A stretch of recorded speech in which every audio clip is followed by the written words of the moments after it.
Hello, welcome. Many Nigerians are understandably shocked and still surprised at the brutal killing of Deborah Samuel a few weeks ago. She was a beautiful 25-year-old female student at the Sheikh Shagari College of Education in Sokoto. It was reported that her Muslim classmates murdered her for an alleged blasphemy against Islam. However, evidence suggests that they killed her not because of any offense against Islam, but because of hatred of her Christian faith. It is worth noting that not only in Nigeria but in Africa as a whole, Christians are frequently killed because of their faith. Last year in Uganda, a Muslim man hanged his wife and his two children because they converted to the Christian faith. According to the Morning Star News, the woman had converted to Christianity after attending a Christian Christmas service to which she was invited by a neighbor. There she asked to be baptized and began attending church regularly. However, when her husband arrived earlier than expected, he met his wife absent and asking the neighbor who told him, the Muslim neighbor who told him that the wife had converted to Christianity and is now attending church. Enraged, the husband rushed to the church where he dragged his wife out of an ongoing church service and beat her in front of all the people. Later that night, he invited some Muslim executioners who built a wooden platform from which they hung his wife and two children, all because they converted to Christian faith. In the case of Deborah, her Muslim classmates went outside the school grounds to hire some Islamic executioners and led the men into the school ground looking for Deborah. They accused her of insulting Islam and committing blasphemy. But in reality, they hated her because she claimed in a WhatsApp group that she passed an exam because of Jesus.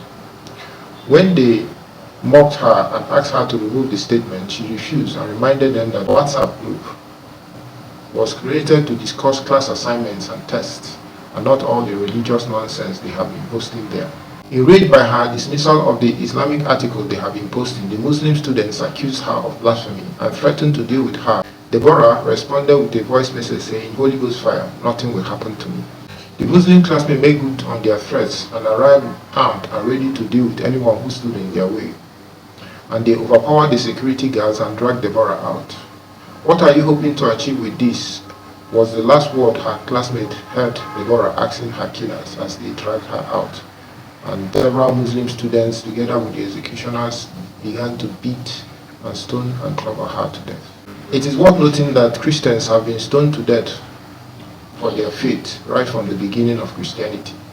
The first Christian martyr was St. Stephen, who, like Deborah, was stoned to death outside the walls of Jerusalem because he was falsely accused of blasphemy. Surprisingly, Stephen's death, which triggered a widespread persecution of Christians, also resulted in the unintended consequence of the Christian faith spreading to vast areas of the world where it otherwise would not have reached, because the fleeing Christians preached to the people in the regions or countries to which they fled.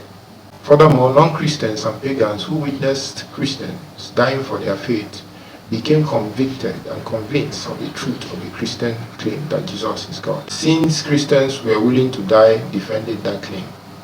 In a similar Christian persecution that took place in Rome in the 3rd century, a Christian woman called Perpetua, who was sentenced to be killed by being tossed into the amphitheater to be gored by a wild bull. However, when the bull tossed her and ripped her side open and blood and intestine poured out, she did not die. And the mob watching demanded that her throat be cut. A young gladiator who approached to cut her throat was so stricken by the sight of such a delicate young woman that he was unable to position the sword due to his trembling hands. But Perpetua reached out and took the gladiator's trembling hand and guided the sword to her own throat and helped him to cut. Some of the people watching were moved to tears, and many later converted to Christianity on witnessing this glorious death of Perpetua, so that within a few short years, Christianity became the official religion of Rome. Similarly, it could be assumed that in the same motion of grace, many non-Christians who witnessed the death of Deborah for her faith would be drawn to Christianity. Deborah shed her glorious blood for the Lord, as did the holy men and women of the past.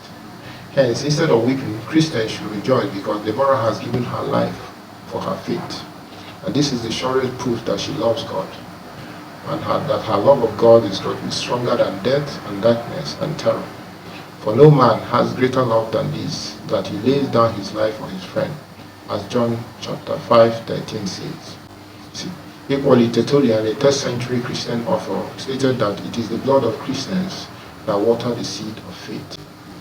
So once again, it is worth reminding ourselves that the unintended consequence of persecuting Christians is that Christianity spreads further and reaches many more people, and many people convert to Christianity.